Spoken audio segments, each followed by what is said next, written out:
খোদার বান্দা হও হুঁশিয়ার, সময় বড় কম। হেলায় খেলায় সময় নষ্ট করো না একদম। ফজিলতের মাস এসেছে দ্বারে, বরণ করে নাও রে আজি তারে। ফজিলতের মাস এসেছে দ্বারে। আসসালামু আলাইকুম ওয়া রাহমাতুল্লাহি ওয়া বারাকাতুহু। আলহামদুলিল্লাহি রাব্বিল আলামিন ওয়াসসালাতু ওয়াসসালামু আলা সাইয়্যিদিল আমবিয়া ওয়াল মুরসালিন ওয়া আলা আলিহি ওয়া আসহাবিহি আজমাইন, আম্মা বাদ। আলহামদুলিল্লাহ, আল্লাহ রাব্বুল আলামিনের দরবারে আমরা শুকরিয়া আদায় করছি। প্রিয় দর্শক, যেই সময়টির অপেক্ষায় আমরা ছিলাম সেই সময় আমাদের সামনে চলে এসছে। মাহে রমজান আমাদের মাঝে চলে আসছে আলহামদুলিল্লাহ। এই রমজান মাসকে কেন্দ্র করে আমাদের মনের মাঝে অনেকের অনেক ধরনের প্রশ্ন থাকে যে আমি আসলে এই সিয়াম সাধনা করার ক্ষেত্রে কিভাবে কি করব বা কি করব না, এই সম্পর্কে আমাদের অনেকের মনের অনেক প্রশ্ন। আর এই প্রশ্নের উত্তরগুলো নিয়েই আমাদের আয়োজন মাহে রমজানের ফাজায়েল এবং মাসায়েল। দর্শক, আমরা আজকের পর্বে থেকে নিয়মিত ধারাবাহিকভাবে ইনশাআল্লাহ তাআলা রমজান সংশ্লিষ্ট প্রশ্নোত্তরের এই আয়োজনে আমাদের মাঝে থাকছেন আমাদের ওস্তাদ, আমাদের প্রিয় ব্যক্তিত্ব মোহতারাম হাফেজ মুফতি কাজী ইব্রাহিম। আসসালামু আলাইকুম ওয়া রাহমাতুল্লাহি ওয়া বারাকাতুহু।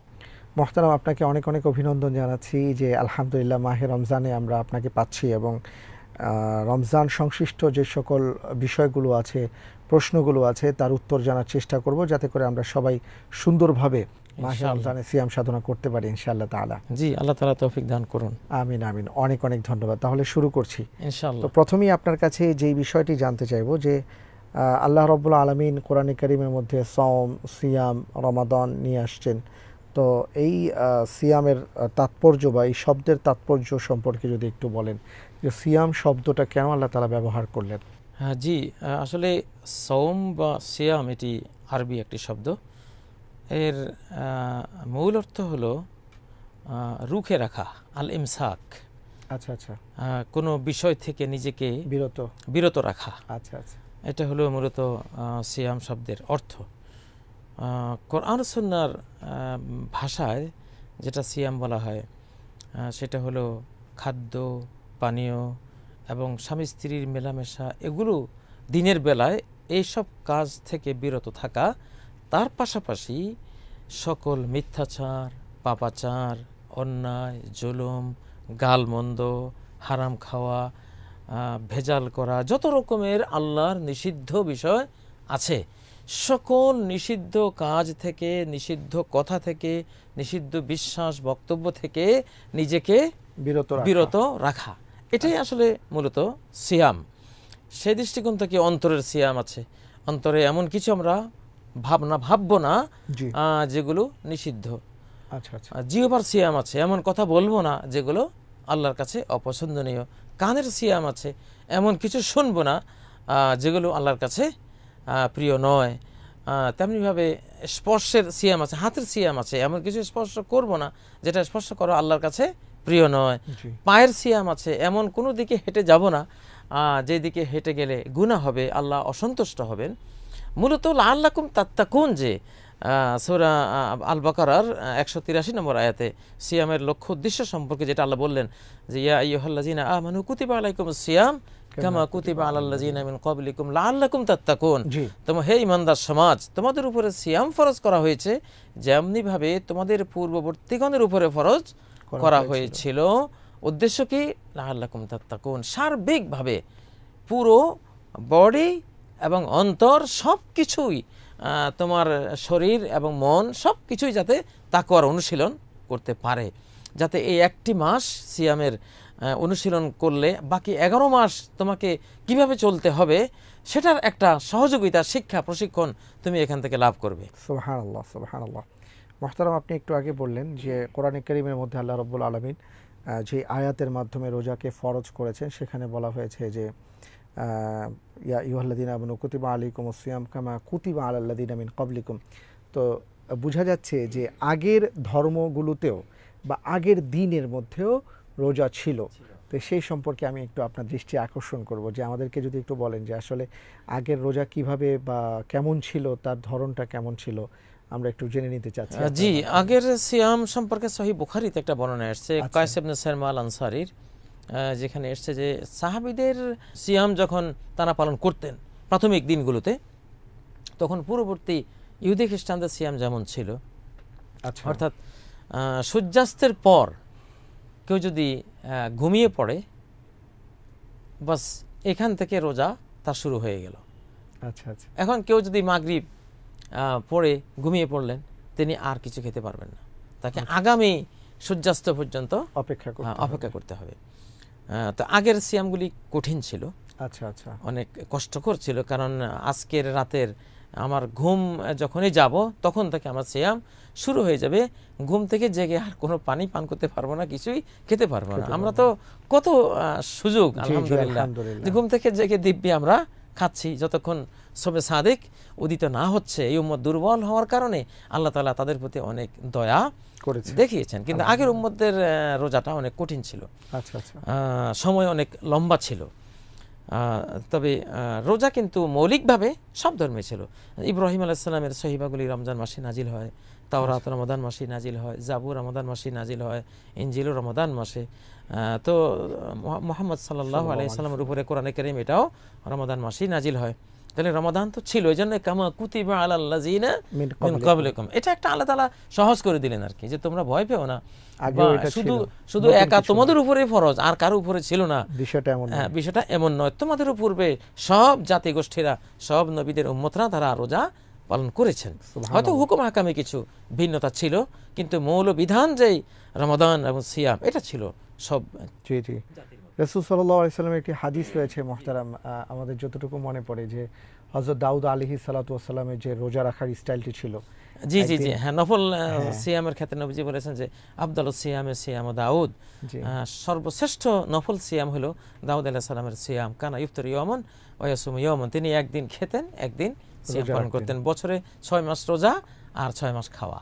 সুবহানাল্লাহ, এটা হলো সর্বশ্রেষ্ঠ সিয়ামের কথা উল্লেখ করা হয়েছে। হযরত মুসা আলাইহিস সালাতু ওয়াস সালামের আমরা শুনেছি যে তিনি যখন আল্লাহ সুবহানাহু ওয়া তাআলার পক্ষ থেকে তাওরাত আনার জন্য গিয়েছিলেন, তখন তিনি 40 দিন জি জি জি সিয়াম পালন করেছিলেন।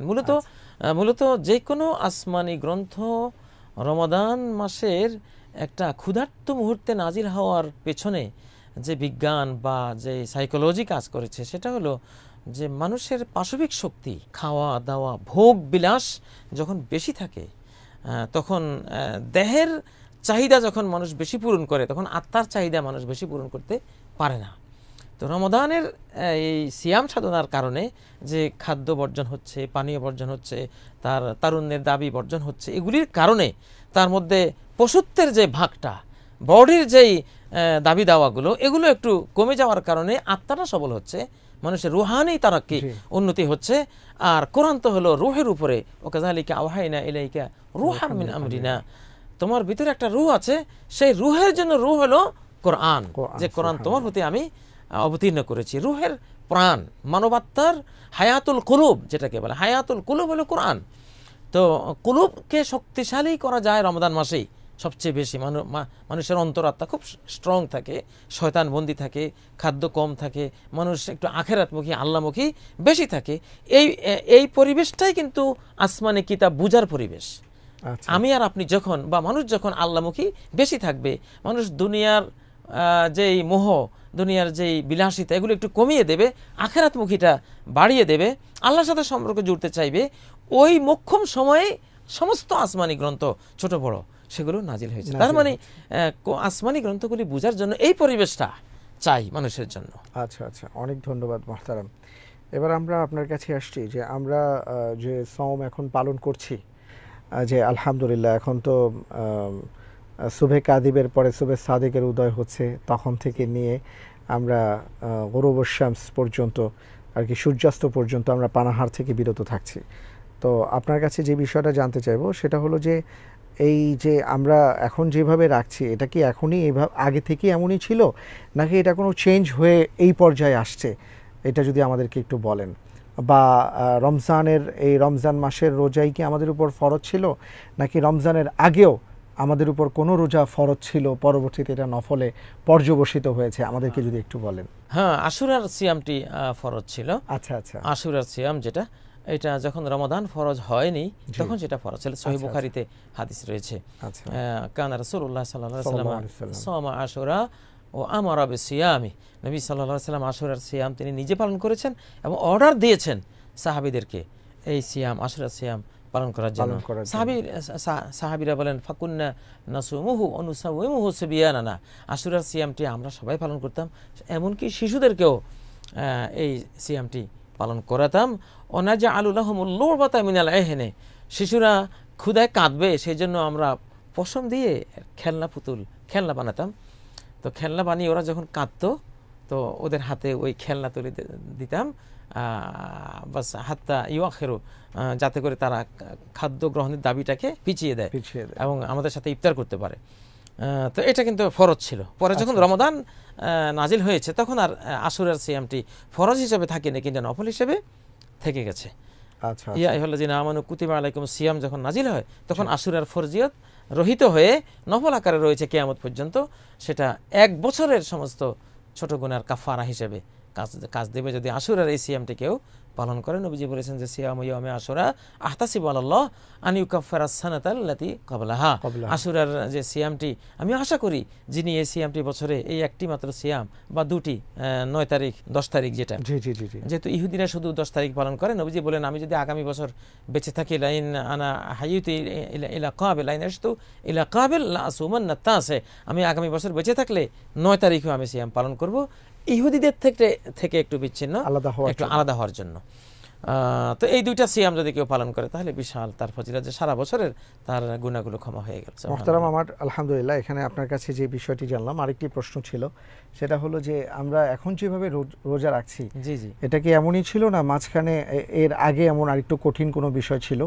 আমরা সেটা জানবো, তার আগে একটা বিরতিতে আমাদেরকে যেতে হচ্ছে। দর্শক, আপনারা দেখছেন আমাদের মাহে রমজানের এই অনুষ্ঠান, রমজানের মাসাইল এবং রমজানের ফাজাইল নিয়ে আমরা কথা বলছি মুহতারামের সাথে। সময় হয়েছে বিরতিতে যাবার, ফিরে আসছি একটু পর, আমাদের সাথেই থাকুন।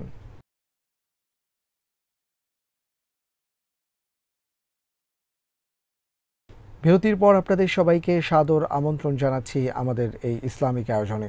দর্শক, আমি এখন মুহতারামের কাছ থেকে জানতে চাইব যে বিষয়টি, যে মুহতারাম আমাদের রমজান এখন যেভাবে আমরা রাখছি ঠিক সেইভাবেই ছিল নাকি তার আগে আমাদের জন্য আরো কঠিন কিছু ছিল? আমি একটু জানতে চাই। যে ইতিপূর্বে আমরা তো একটা বলেছিলাম যে মাগরিবের পরে ঘুমালে আর খাবার কোনো সুযোগ ছিল না, সাহরি ছিল না।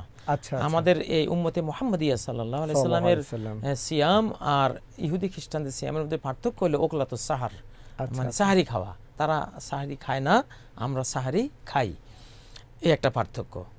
আর দ্বিতীয় পার্থক্য হলো ওরা ইফতার দেরিতে করে, ফাইনাল নাসারা ইউআখিরুন, খ্রিস্টানরা ইফতারটা তারা দেরিতে করে, সূর্যাস্তের পরেও আরও কিছুক্ষণ রাতের আঁধার ছেয়ে যাওয়া পর্যন্ত অপেক্ষায় থাকে।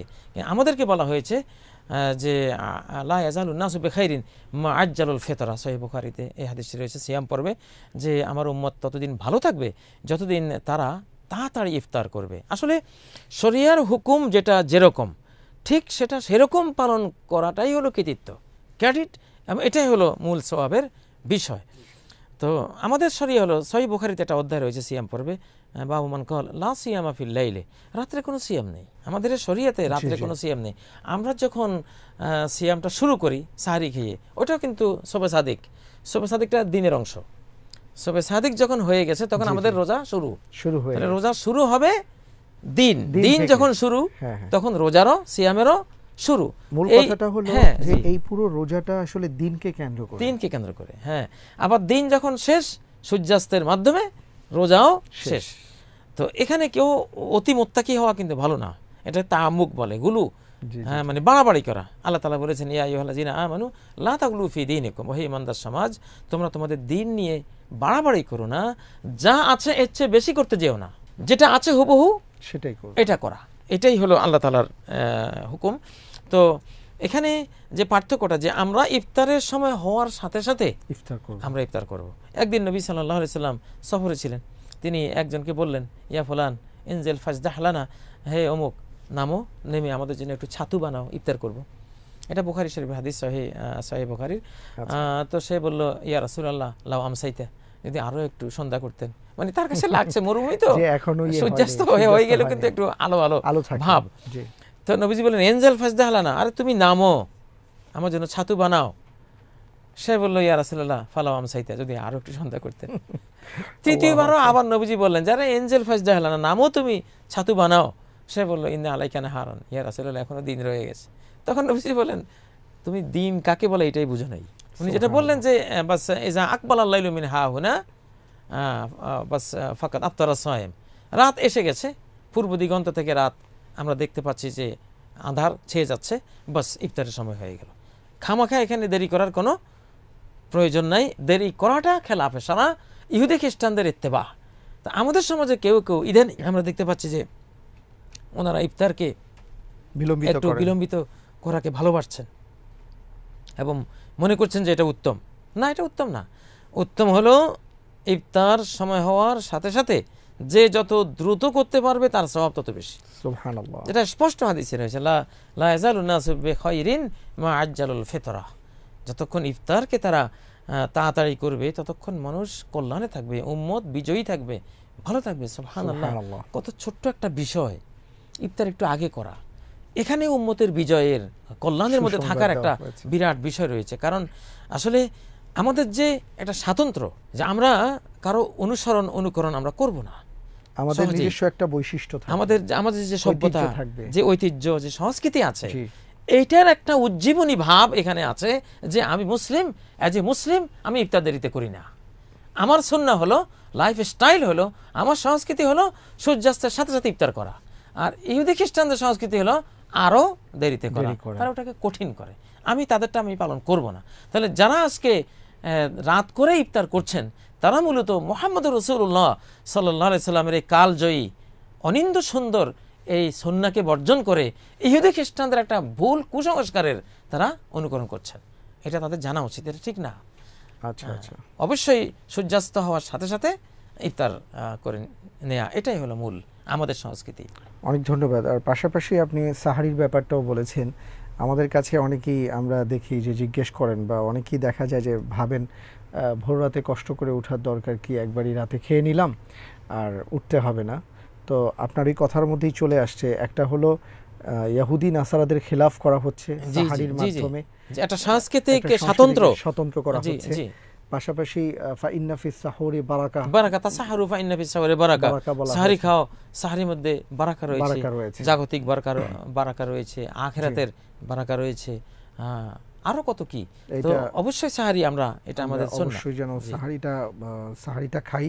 প্রিয় দর্শক, অবশ্যই যেন আমরা সাহারিতে অংশগ্রহণ করি এবং মুহতারাম যে কথা বলেছেন যে আমরা ইফতারের ক্ষেত্রে যেন বিলম্ব না করি। কারণ মুত্তাকি তো তাকেই বলে যিনি কোরআন এবং সুন্নাহ তাকে যেইভাবে লালন করেছে সেইভাবে সে লালিত পালিত হবে। নিজের থেকে কোনো কিছু যেন আমরা না করি, সেদিকে আমরা নজর দিব। মুহতারাম, এবার আমরা যে প্রসঙ্গে চলে যাব সেটা হলো যে আমরা একটি ভালো ব্যাপার দেখতে পাচ্ছি, সেটা হলো যে এই রোজার ব্যাপারে অনেককেই বলতে শোনা যায় যে আসলে এই সিয়াম সাধনা আমাদের জন্য কেন আসছে। অনেকের জন্য কষ্ট মনে হতে পারে, অনেকের জন্য সমস্যা মনে হতে পারে। তো এর যৌক্তিকতা কি, যে আল্লাহ রাব্বুল আলামিন এই রোজাটাকে তার বান্দার জন্য উপকারের জন্য যে দিয়েছেন তার যৌক্তিকতাটা কি, এটা কিন্তু অনেকে প্রশ্ন রাখেন। তা আমি একটু জানতে চাইবো যে আপনি যদি একটু আমাদের সকলের সামনে ব্যাপারটা বলেন যে রোজা রাখলে আমার ফায়দাটা কি হচ্ছে, উপকারিতাটা কি হচ্ছে, যৌক্তিকতাটা কি হচ্ছে, এটা একটু তুলে ধরেন। একজন মুমিনের কোনো কাজ করার প্রধান যৌক্তিকতা হলো আল্লাহ বলেছেন, রাসূল বলেছেন, এটা হলো তার প্রধান যৌক্তিকতা। কিছু সে না বুঝলেও না জানলেও আল্লাহ বলেছেন, রাসূল বলেছেন, বাস এটা এমন আল্লাহ বলেছেন যিনি জ্ঞানের বাইরে, প্রজ্ঞার বাইরে, বিজ্ঞানের বাইরে কোনো কথা বলেন না, যার প্রত্যেকটি কথার মধ্যে মহা কল্যাণ নিহিত থাকে, প্রত্যেকটি অর্ডারের মধ্যে মানব কল্যাণ নিহিত থাকে। তো সেখানে আর আমার চিন্তাভাবনার কোনো বিষয় কিন্তু আমার চিন্তাভাবনার উপরে নির্ভরশীল হয়ে আমি আমল করব, এটা হতে পারে না। আল্লাহ বলেছেন, রাসূল বলেছেন। যেমন কোরআনের যেটা আমাদেরকে তারবিয়ত করা হয়েছে যে আমরা ইসলামের কোনো বিষয় পেলে কিভাবে নেব, ওয়াকালু সামি'না ওয়া আতা'না গুফরানাক, সূরা আল বাকারা 285 নম্বর আয়াত, যে তারা বলে যে আমরা শুনলাম আর মানলাম। এটাই কিন্তু ঈমান, শোনা আর মানা। আচ্ছা, তবে মানুষ যখন আল্লাহর কোনো নির্দেশের কারণ, বিজ্ঞান, যৌক্তিকতা বুঝতে পারে তখন তার ঈমানি একটা তৃপ্তি বেড়ে যায়, তার কাছে ভালো লাগে। ইব্রাহিম আলাইহিস সালাম ওয়ালাকিন লিয়াতমাইন্না কলবি, জি জি, হ্যাঁ আমার মনটা একটু শান্ত হোক। আপনি তো মুর্দাকে চিন্তা করেন, এটা তো জানি, হ্যাঁ। বিশ্বাস করি, কিন্তু দেখলে তো যেন একটা মনটা একটু একটু শান্ত হলো। প্রশান্ত হয়, জি জি, একটা তৃপ্তি আসে। তো সেটাই, জ্ঞান যত বাড়ে ততই তো তৃপ্তি আসবেই, স্বাভাবিক। তো আসলে একে তো হলো সিয়ামকে বলা হয়েছে জাকাতুল জাসাদ, এটা বডির জাকাত। আমরা জানি সম্পদের জাকাত আমরা যখন দেই, তখন ব্যবসায়িক সম্পদের জাকাত দিলে শতকরা 2.5 টাকা, 2.5% এখানে কমে গেল। আর ফসল ফলের জাকাত দিলে 10 ভাগের 1 ভাগ অথবা 20 ভাগের 1 ভাগ জাকাত দিতে হয়, কিছু মাইনাস হয়। জি জি জি, তো বডি একটু মাইনাস হওয়া দরকার। সারা বছর, সারা 11 মাস খেতে খেতে কিন্তু স্থূলতা আসে, শরীরের যে পরিশুদ্ধতা দরকার। কিছু আবর্জনা এখানে অবশ্যই লেগে গেছে। কিছু এত দীর্ঘ সময় মানুষ একটা কাজ করলে অনেক কিছু সেখানে অনাহুত গঠিত সেখানে হয়ে যায়। তো শরীরকে একটু পবিত্র করা দরকার। যা হারাম খাওয়া হয়েছে, যা অন্যায় খাওয়া হয়েছে, যা সীমা লঙ্ঘন করে খাওয়া হয়েছে, ইত্যাকার এগুলো থেকে একটু পবিত্র হওয়া দরকার। তো সেই জন্য জাকাতুল জাসাদ, টাকা যেমন টাকার জাকাত যেমন টাকাকে পবিত্র করে এবং দাতাকে পবিত্র করে, ঠিক সিয়াম পালনকারীর সিয়াম রোজাদারকে পবিত্র করে। তার বডিকে একটু কমিয়ে দিল, একটু হালকা হলো।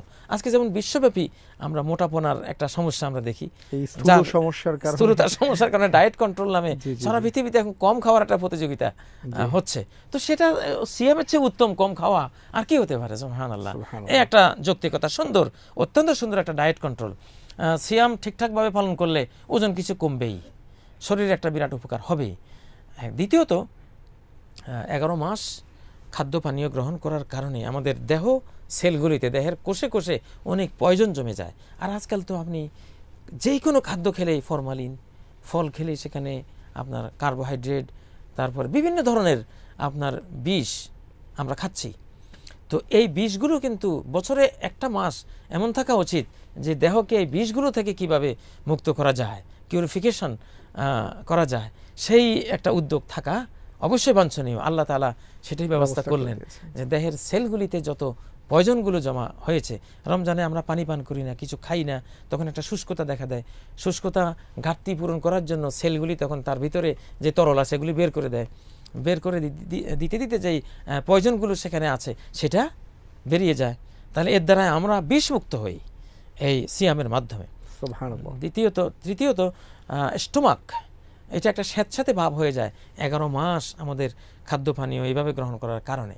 আমরা ছোটবেলায় দেখেছি মায়েরা মাঝে মধ্যে মুরগির খোয়ার যখন স্যাঁতস্যাঁতে হয়ে যায়, এটাকে ছাদটা খুলে ফেলে একবারে ভরা রোদের মধ্যে এটাকে রাখে, তখন এটা ভিতরের পরিবেশটা এটা জীবাণুমুক্ত হয়, ভাইরাস মুক্ত হয়, মুরগিদের থাকার উপযুক্ত হয়। তো স্টোমাকটাও কিন্তু একটু উষ্ণতা দিয়ে, দিনের বেলা একটা মাস উষ্ণতা দিয়ে এটাকে জীবাণুমুক্ত করা, ভাইরাস মুক্ত করা একটা প্রয়োজন আছে।